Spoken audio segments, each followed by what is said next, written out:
Any health-related information on the following show provides general information only. Content presented on any show by any host or guest should not be substituted for a doctor's advice. Always consult your physician before beginning any new diet, exercise, or treatment program.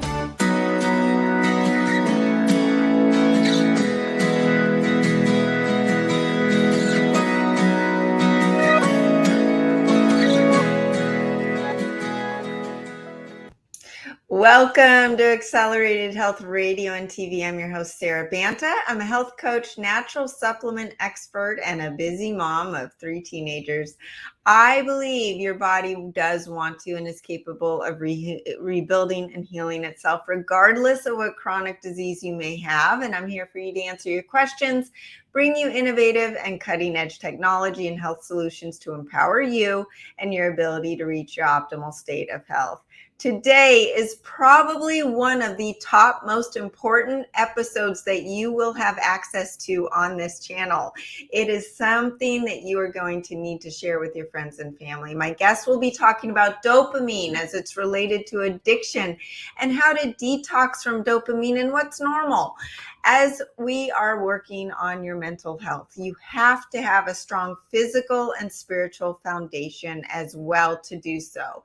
Whether it's overcoming anxiety and depression, losing weight, or detoxing your body in the proper way, and even increasing that level of frequency in life, you need that strong physical foundation of health in order to gain the willpower to make the bigger changes in your life. If you're new to following me, I specialize in helping you get there. You can find my health articles, my cutting-edge natural supplements, devices, and protocols at sarahbantahealth.com. Accelerated Health Products is the sponsor of this show. So as you support my website, I'm able to bring you more cutting edge content and guests to the show. So first, I wanted to talk about some tools you can use to help with your mental health, your physical health, and live that best life. And the goal is to improve mitochondrial health and increase energy at the cellular level so the neurons are firing and reversing age in body, mind, and spirit. And the first supplement is the one that turned my life around when my son was diagnosed with leukemia at the age of 9. He is now a 20-year-old, healthy as can be. Not one of my 3 kids has been on antibiotics or missed a day of school, going through pre-K all the way through senior years of high school without missing a day because of the cold or flu. And that includes the last 2 years. And this accelerated silver is the reason. It enhances your immune system's ability to devitalize foreign pathogens, including viruses, bacteria, fungus, and parasites. And if your immune system is bombarded with fighting foreign pathogens, it can't simultaneously engage in anti-aging mechanisms or autoimmune issues. And by keeping your immune system strong, the body engages in anti-inflammatory processes, leading to optimal health. And what's different about accelerated silver versus any other silver, it's enhanced with scalar frequencies to negate the frequencies that we don't want in our bodies, like from the foreign pathogens. And it will also increase its efficacy. No other silver solution has this. Next is the accelerated keto. And this is not just any keto supplement. This flips you into fat burning mode within 30 minutes and your body taps into your own fat stores for energy. You feel great physically and mentally just right then. And you have this feeling like, I can do this. Today, we will be talking about addiction, whether it's drug addiction, food addiction, porn addiction, all of the addictions, right? Well, accelerated keto helps bring down that calmness in your brain, helps elevate GABA, but it also shuts off your appetite and your cravings for sugar cravings. So if we're talking about food addictions, it's huge when it comes to that because it gives you that feeling of, I've got plenty of fat to burn on my body. Why do I need to go eat right now? I just need to hydrate and keep my body running on nice electrolytes and intermittent fasting And that helps so much when it comes to addictive behavior. And the additional ingredients in the accelerated keto breaks down saturated fats into unsaturated fats, and those are easier for the body to utilize and easier for the body to convert into ketones. So it's like this second source of ketones. When you're fasting, the body fat's more readily available to burn for energy, and it increases autophagy mechanisms, and that is the cleaning up of the diseased and damaged cells in the body. Because of this, the accelerated keto is defatting the liver as well.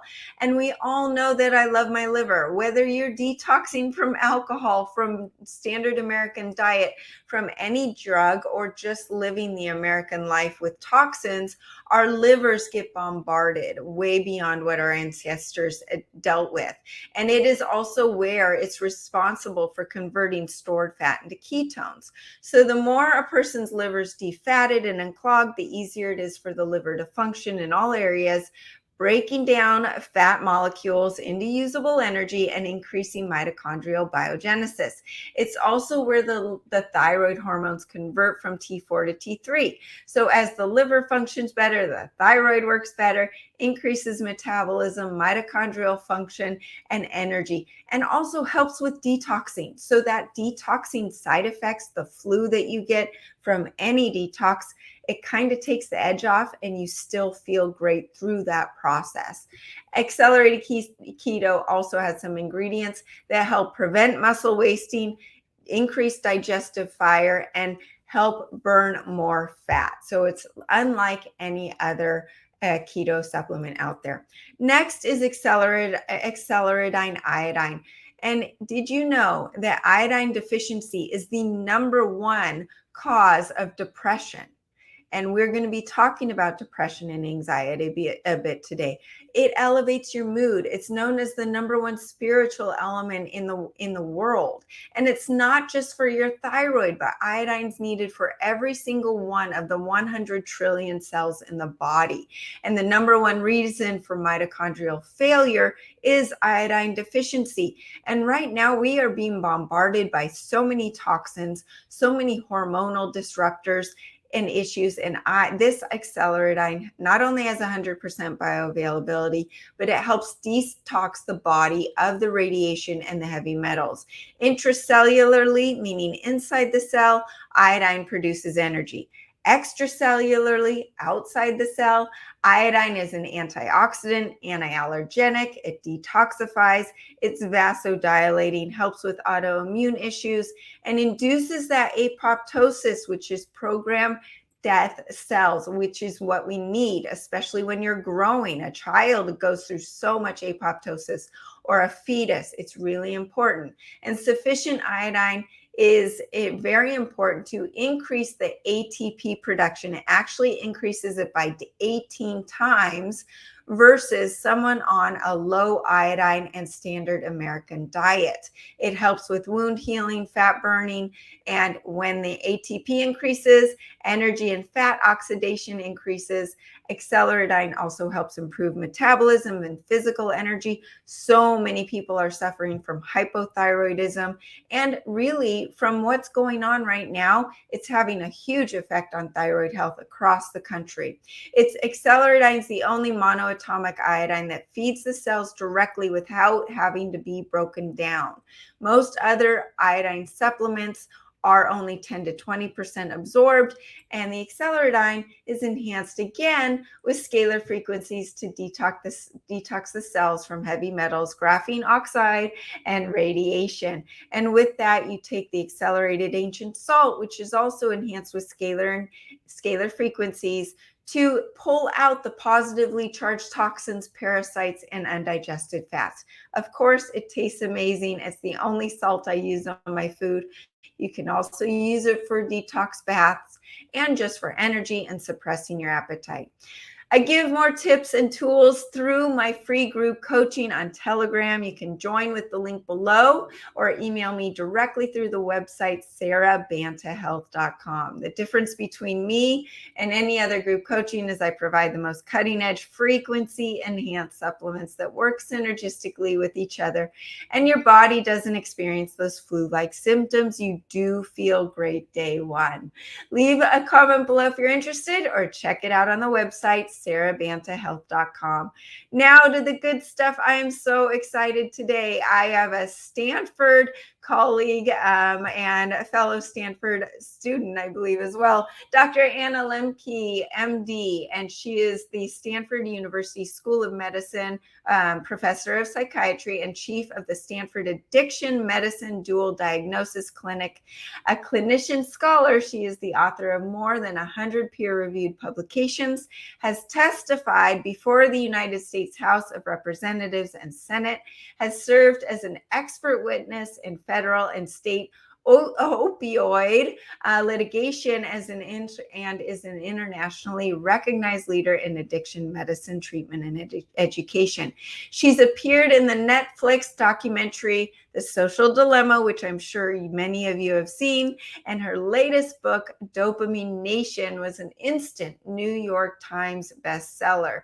It explores how to moderate compulsive overconsumption in a dopamine overloaded world. Welcome, Dr. Anna. How are you today? I'm good. Thank you. Thanks for inviting me.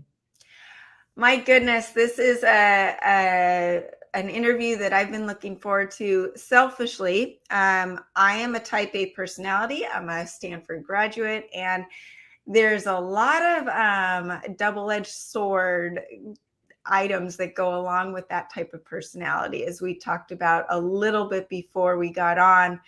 But before we get into that, why don't you tell everybody, what is dopamine? So dopamine is a chemical we make in our brain. It is a neurotransmitter, which means it's a molecule that bridges the gap between neurons. Neurons are the long, spindly cells that make the circuits that make us who we are. And neurotransmitters are the chemicals that can fine-tune those circuits. Dopamine is the most important neurotransmitter for the experience of pleasure, reward, and motivation in a particular circuit of the brain called the reward pathway. When we do something that's pleasurable or intoxicating, we release dopamine in that specific reward pathway. The more dopamine that's released and the faster it's released, the more reinforcing or addictive that substance or behavior is. And the other important thing is that pleasure and pain are co-located in the brain so that they work like opposite sides of a balance, which is really important to understanding what happens in the brain as we get addicted. That is to say, when we do something that's reinforcing, we release a lot of dopamine in that reward pathway.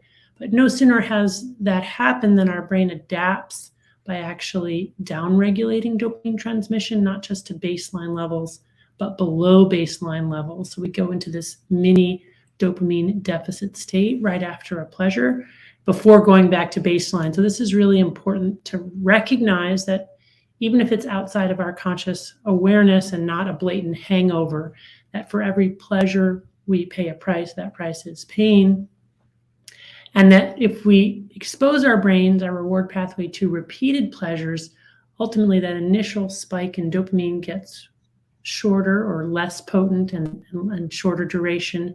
And that after response, that dopamine deficit state gets stronger and longer, such that over time we can actually recalibrate our pleasure-pain balance so that we're living in that dopamine deficit state. And that's essentially what happens when we become addicted. Now we need more of our drug in more potent forms, not to get high and feel good, but just to bring our balance back up to normal dopamine firing levels. And when we're not using, we're experiencing the universal symptoms of withdrawal from any addictive substance, which are anxiety, irritability, insomnia, dysphoria, and craving. So when you're talking about this, and I heard Andrew Huberman use a brownie as the example, I believe it was, and it's so me, because you're having that dessert and say sugar is the drug of choice that we're talking about at the moment, and before you even finish it, you are experiencing pain in wanting a second serving to alleviate that pain and get back that dopamine. And then this also speaks to why if you stay away from sugar, you stay away from cocaine, stay away from the drug of choice, you're doing a detox and a reset. So one thing I wanted to ask you, so when you are, your dopamine deficit is lower every time you use, but does that mean that your baseline of dopamine is lower, or do we all have the same baseline? Does that make sense? Yeah, it does. Yeah, it's a great question. So first of all, we all have a baseline tonic level of dopamine firing. So dopamine is always being released in our reward pathway, being pulsed at a certain amount. But the amount that's being pulsed or released probably differs from individual to individual. So how much dopamine you're pulsing at rest may be different from how much dopamine I'm pulsing at rest, right? Both of us will have an increase in dopamine firing above baseline when we ingest an intoxicant or eat a brownie, which is akin to a drug, or do some very reinforcing behavior like watching a TikTok video or playing a video game or looking at pornography or whatever our drug of choice is. But it is very true that we probably have different baselines, and that people who start out with lower overall levels of dopamine firing are people who are potentially more vulnerable to addiction because they're already starting out at a lower level. So that brings the question, who is more prone to addiction? Is it a genetic thing? Is it lifestyle? Is it epigenetics? Who is? And is it that someone, maybe sugar is my drug, but it doesn't affect you at all, but your drug is alcohol or tobacco? Is it that we all have that same need for an addiction, or is it just that we have different drugs of choice, or are there personalities that will not get addicted to things? Yeah, so it's a great set of questions. I think I'll start by talking about risk for addiction and what confers risk. So risk for addiction can broadly be categorized into 3 buckets: nature, nurture, and neighborhood. When we talk about nature, we're talking about our inborn or inherited risk. This is our DNA, the protein expression that we have inherited from our parents. And we do know that people are born with differing degrees of vulnerability to addiction. This is based in part on family studies showing that if you have a biological parent who's an alcoholic, you are at increased risk to become an alcoholic yourself, even if raised from birth outside of that home in a pro-social, non-drinking home. So there's some sort of innate inborn risk, which is probably tied to impulsivity, which is an enduring character trait. People who are impulsive are people who have difficulty pressing the pause button between desire to do something and doing it. It's an enduring trait, and people who are more impulsive are more likely to get addicted. People who have some kind of frontal lobe dysfunction or challenge, for example, people who have problems paying attention are at higher risk for addiction. People who tend to get easily emotionally dysregulated, innately, those folks are at higher risk for addiction. In other words, people struggling from the panoply of co-occurring psychiatric disorders are innately at higher risk of getting addicted. And also there's this just inherited addictogenic sort of vulnerability. But that's not the only bucket of risk. There's also nurture, which is to say how you were raised. Another way of saying that is epigenetics, or the ways that our experiences change gene expression and protein expression. And we know that people who live in families where substance use is explicitly or implicitly condoned, those are families where kids are more likely to get addicted. Conversely, if you live in a family where your parents are checking up on you regularly, know where you are and what you're doing, and have healthy attachments, those folks are less likely to get addicted. And then the full spectrum in between, people who struggle with serious emotional, physical, sexual abuse as children are at higher risk for addiction. The third bucket is what I call neighborhood, and this gets into the environmental risk factors that make people prone to addiction. There are many, including unemployment, poverty, multi-generational trauma, social dislocation, but also importantly, simple access. So if you live in a neighborhood where you have easy access to a drug, you're more likely to try that drug and more likely to get addicted to that drug. And that has a lot of relevance for the modern world because we're now living in an unprecedented time of infinite access to highly reinforcing drugs and behaviors, including drugs that didn't exist before, like social media and video games, online pornography, as well as the intense drugification of previously adaptive behaviors like eating, right? So food has become a drug with the addition of salt, sugar, fat, and almost everything that we eat, turning what was once a normal, healthy behavior into a drug. Likewise, I'm hearing from a lot of readers who are addicted to things like chess, right? We think of chess as like a big brain activity that makes you smarter, but with the increased access to many online formats of games, people are increasingly struggling with addiction to games. And of course, in my book, I talk about my own addiction to romance novels, leading to, an addiction to erotica, which is kind of a minor addiction for which there were not major consequences in my life, but nonetheless reflect that we're all on the spectrum of addiction. We all have the same ancient neurological wiring that makes us vulnerable to the problem of addiction. And we're living in a very addictogenic world. As I like to say, if you're not addicted yet, it's coming soon to a website near you. Importantly, also this idea of drug of choice, which you mentioned. So what makes one person, what one person might be vulnerable to, another person is not. And from an evolutionary perspective, it's probably true that nature made sure that we're different in this way so that we're not all going for the same reward, right? You want to try to be able to steward all of the resources it needs, water, food, clothing, shelter, mates. One way to do that is to turn up the volume on somebody's reinforcement for a given drug. So I might really be interested in finding a mate. You might be much more interested in finding something equivalent to a primitive cookie, right? But between the two of us, we will make sure that the tribe gets what it needs. However, in the modern world, we have so many more drugs and so much more access that even people who were previously immune to addiction or relatively immune, people who are not reinforced by traditional drugs like nicotine, alcohol, cannabis, these are people who might actually be very reinforced by things like social media. So therefore, again, we live in this addictogenic world. So what is the basic, why would we have that basic need for addiction? What is the innate reason for our ancestors to have an addictive personality? Is it just extreme focus? I need food. I need to provide for my tribe. Is that what it is? Or, I mean, it seems like addiction is so destructive to you and your loved ones. What is it? What's the purpose? Yeah, great question. So you have to remember that for most of the millions of years that humans have been on the planet, we have lived in a world of extreme scarcity and ever-present danger. And in order to survive in this kind of world, we have to relentlessly be seeking out the next reward.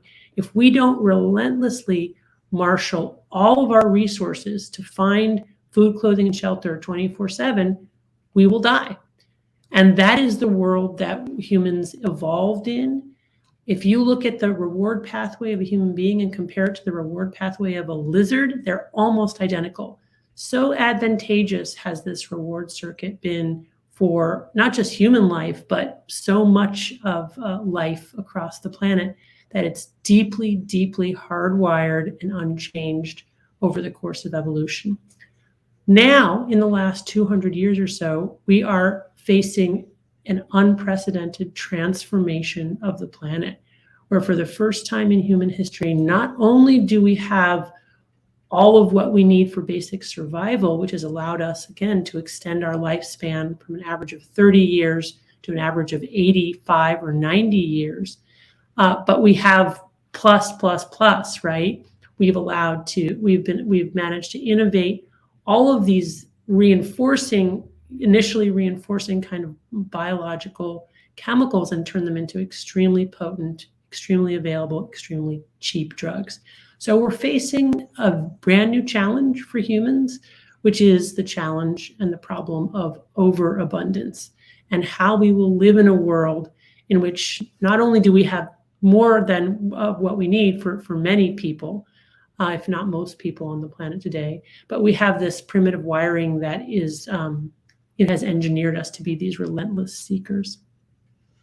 It's just, and that begs the question, in a world of overabundance where everything's so normalized, the standard American diet, the processed food, the alcohol, the vaping, in my kids' high school, vaping is just rampant. The social media, of course, I try to be that parent that limits the social media, right? But still, it is such a drug. And even I find myself looking at my phone mindlessly. But it's normalized. No one ever says that I have an addiction or that my kids would be addicted to their phones. So what is the definition of an addiction in a world where we all are addicted and to all of these normal behaviors? And then I also want to bring it to alcohol. Like during COVID, all of my mom friends who are stuck with their kids Zooming at home and losing their minds, it became normal to drink 3 to 4 glasses of wine every night by yourself or on a Zoom with your friends, and just normally eating all day long because of stress and anxiety. And it's that vicious cycle of the anxiety leads to more of the drug, the more of the drug leads to more anxiety, and that pain pleasure seesaw that you talk about. So I have so many questions in my one question, but what is the definition of an addiction? So addiction, broadly speaking, is a form of psychopathology. So we consider it to be a disorder. That's important because we'll often use that term casually or colloquially, and that's fine. But when I'm using it, I'm really talking about a form of psychopathology or a disordered brain.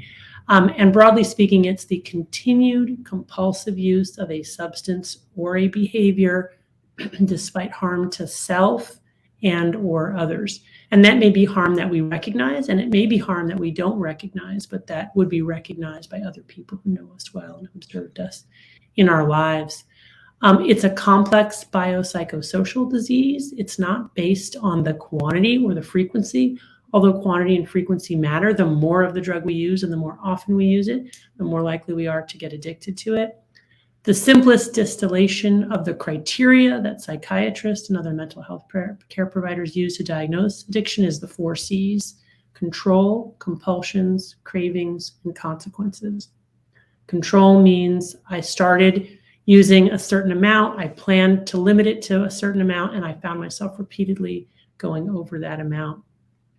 Compulsion means a lot of my mental real estate is focused on that drug, getting the drug, using the drug, hiding my drug use, and that I find myself initiating drug use with some automaticity that might be outside of my conscious awareness. So finding myself reaching for my phone, even when I said to myself, I'm not going to go on my phone in the next hour. Craving has to do with the intrusive thoughts and images of using, or even physiologic signs and symptoms that we feel will only be relieved by using our drug. And then finally, the 4th C is consequences. That's the physical, emotional, relationship, professional consequences that we incur as a result of our drug use. And then particularly when we recognize there's a problem, our inability to stop using it. So the continued use despite consequences. So you'll notice all of those are complex behavioral descriptors. They're not actually anything that has to do with physical dependence, tolerance, and withdrawal. But that doesn't mean that physical dependence, tolerance, and withdrawal aren't important. Tolerance, for example, is needing more of the drug in more potent forms over time to get the same effect, or finding that the drug stops working. That's a very classic symptom of entering addicted brain. And dependence and withdrawal are the manifestation of those withdrawal symptoms, mental and physical, that occur when we try to stop or cut back. Yeah, and then just taking alcohol for an example, someone that's not addicted to alcohol yet, but they're drinking maybe 1 to 2 drinks a night, and that level of dopamine is being dulled, or right, that deficit is getting bigger. So then they just need that a little more, and then they need a little more, and the behavior just continues. And so it doesn't have to be this huge addiction. It can just be a minor dependency where it changes the behavior, and a little more anxiety when you don't have that one drink. So I just wanted to emphasize that, and maybe you can touch on that it doesn't have to be this drastic addiction. It can be just a minor dependency where it's changing your dopamine, that seesaw of pain and pleasure. Yeah, I think that's important. This image of the wino with the bottle and the brown paper bag, passed out under the city park bench is something that we really need to do away with, because addiction can affect all of us in many different ways. And addiction is a spectrum disorder. And most of us, I would venture to say, have some kind of minor compulsive loop, some kind of consumptive behavior that we aren't happy with, that we repeatedly wish we did differently. We might not meet the threshold criteria of addiction, but we're sort of pre-addicted, and maybe with a little escalation of that behavior, we could enter into the zone of full-fledged self and other harmful behaviors. So that's right. And oftentimes the consequences are subtle and, importantly, incremental. So this is not something that we necessarily can see coming. It's the result of repeated behaviors, I would say, typically daily repetition of certain behaviors, the cumulative effect of those over longer periods of time that we can't see as it's unfolding. So importantly, in my book, Dopamine Nation, I do talk about how I got addicted to romance novels, and I'm an addiction specialist, right? And while it was happening, I really honestly didn't see it. I would occasionally joke, oh, I'm addicted to romance novels. But, I really didn't see it. But at some point further down the road, because of an interaction I had with a student of mine, where we had to role play, and I was then talking about my reading habit. I did not share with him what it is. Just in saying that to him, it crystallized the behavior in a way that hadn't previously been apparent to me, even though I'm an addiction specialist, right? And all of a sudden, then I saw the behavior more clearly for, the harm that it was, albeit subtle harms, things like not getting enough sleep because I was staying up late at night reading, not being fully present for my children or my husband or my patients in the way that I want to be, and in a way that's congruent with my values. So it's really fascinating what an insidious process it is, how invisible it can be to us as it's occurring, but how with repetitive behaviors over many days, we can find ourselves in a very different place than we plan to go or than we want to be. So I think that's an important piece.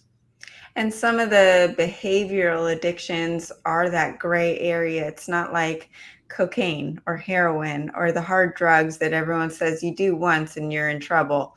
But it's the social media, the novels you're talking about. Exercise can be one, and food can definitely be one.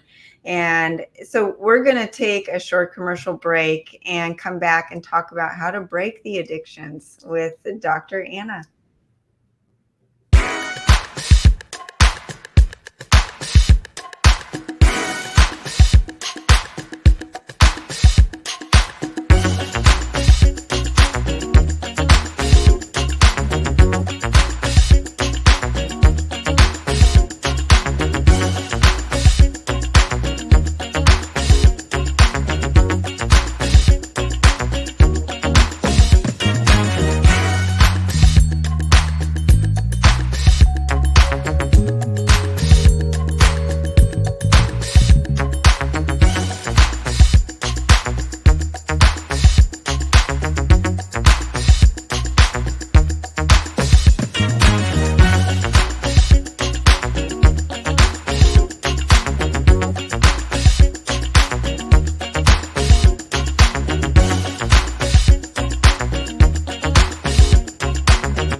Welcome back to Accelerated Health Radio and TV. I'm here with Dr. Anna Lembke talking about addiction. Anna, how do you break an addiction? Once you've recognized it, once you identified it, and maybe someone hasn't, and maybe you can't break it until you have recognized it yourself, but how do you go about breaking an addiction? Well, the first step is really to reset dopamine homeostasis. And typically that's done through a period of abstinence from our drug of choice, where we abstain for long enough such that those neuroadaptation gremlins that have accumulated on the pain side of our balance hop off, and that pleasure-pain balance goes back to the neutral position. We've restored baseline, healthy, normal dopamine firing. And typically with enough abstinence and enough brain plasticity, most people will be able to restore baseline dopamine firing and get out of this dopamine deficit state, which is at the core of addiction. It's very difficult to do that. So it's not to say that it's easy. When we first stop using our drug, we slam down to the side of pain. We experience intense withdrawal and craving. For people with severe addiction, it really feels almost impossible to endure that withdrawal. But again, with tincture of time, TIME, and waiting long enough, eventually dopamine firing begins to upregulate and we can restore that baseline homeostasis. Typically, on average, it takes about 4 weeks to do that for people who have become addicted. For some people, it can be less time, although in my experience, not a whole lot less. And for other people, it can take longer. But even for very severely addicted people, usually at about a month, the sun has started to come out. They're noticing they can take pleasure in more modest rewards. They're not constantly feeling that intense kind of craving that they were. And then the journey of how to live differently begins, because of course resetting dopamine homeostasis is really just the launching pad.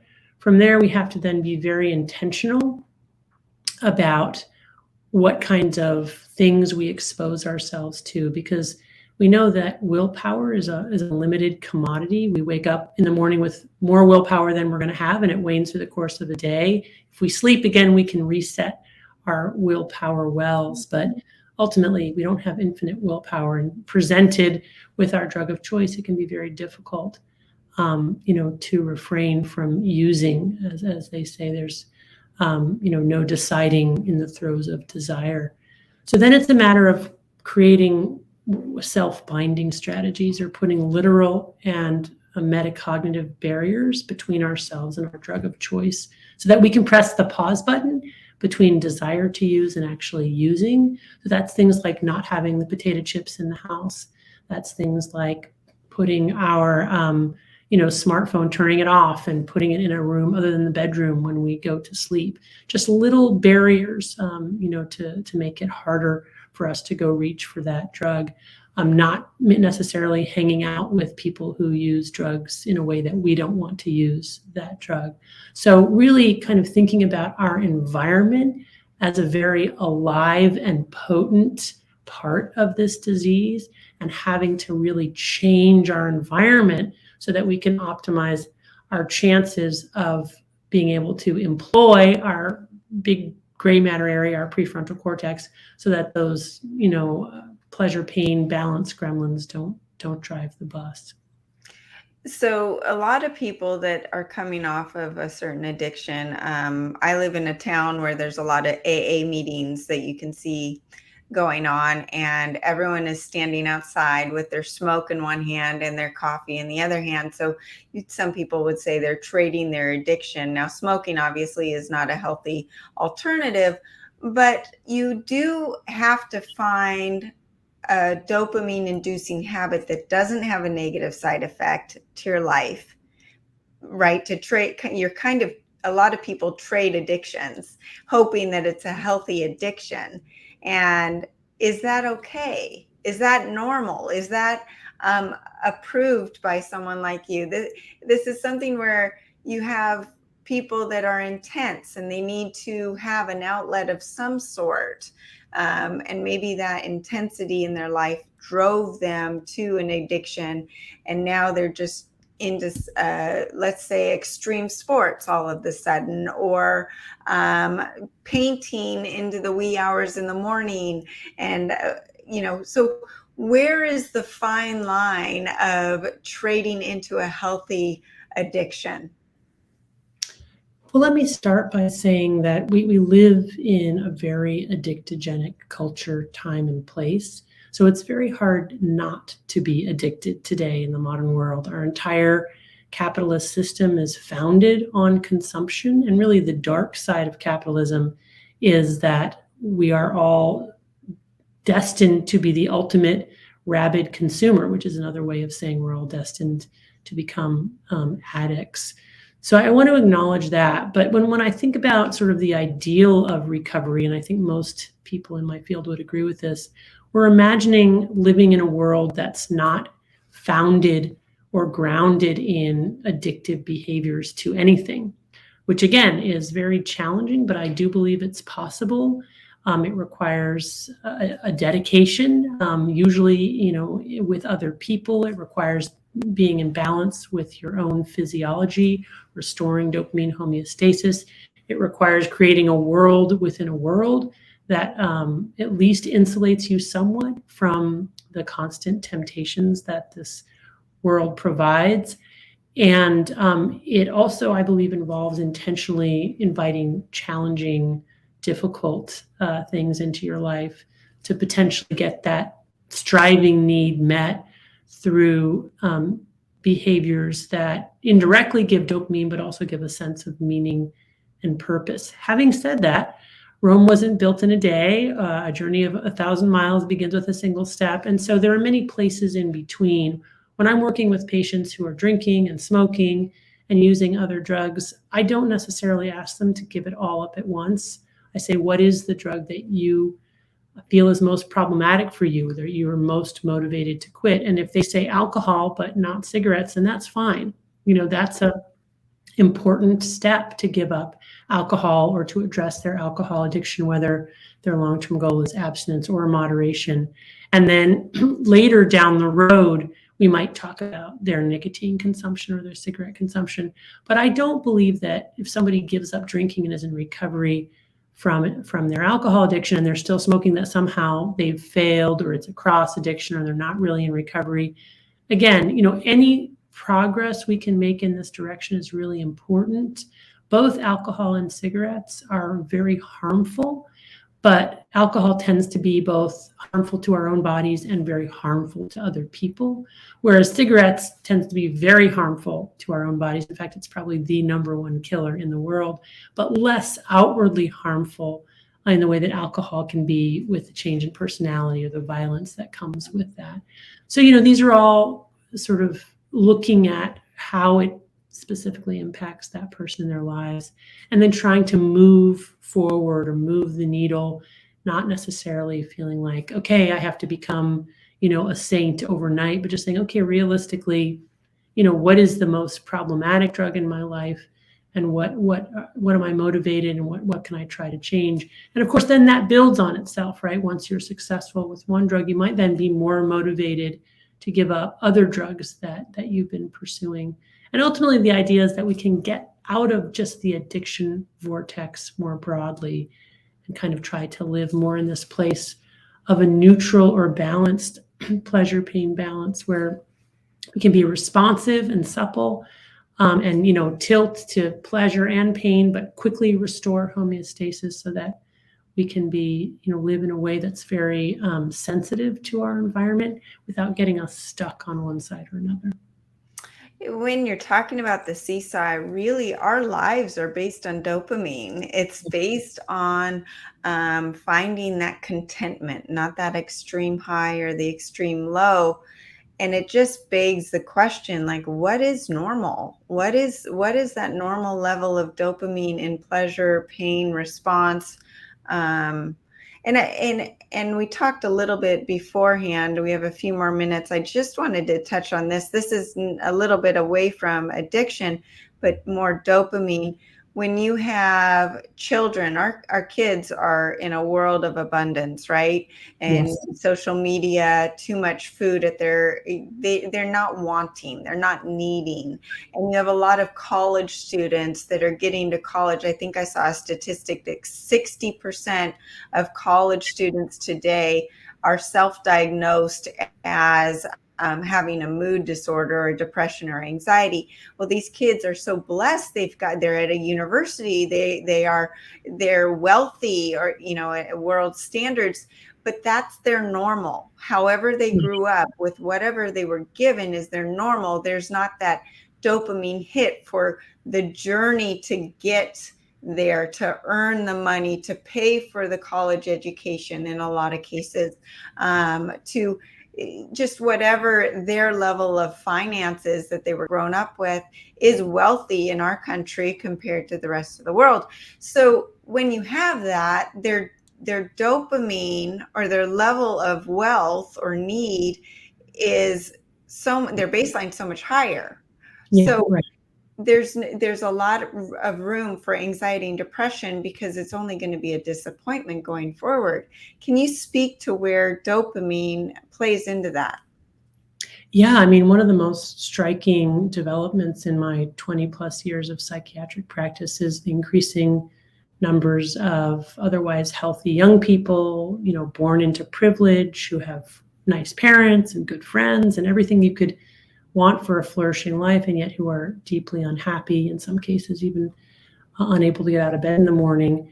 And of course, 20 years ago, I might have diagnosed those individuals with endogenous depression and prescribed them an antidepressant.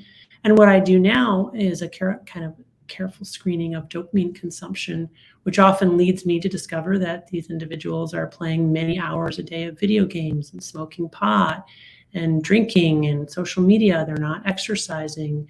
They're not doing chores. They're not challenging themselves intellectually. They're burdened by the guilt that they feel on top of the depression and anxiety. And so what I often recommend is a dopamine fast. I say, let's get rid of the screens. Let's get you out exercising. Let's stop eating the junk food. Let's stop, binge watching Netflix. And you do all that for a month, and lo and behold, they feel so much better. And there is this kind of awakening. It's like, oh, wow, yeah, it's all of these things that I was sort of shoveling into my body to try to feel better, which were actually making me sick.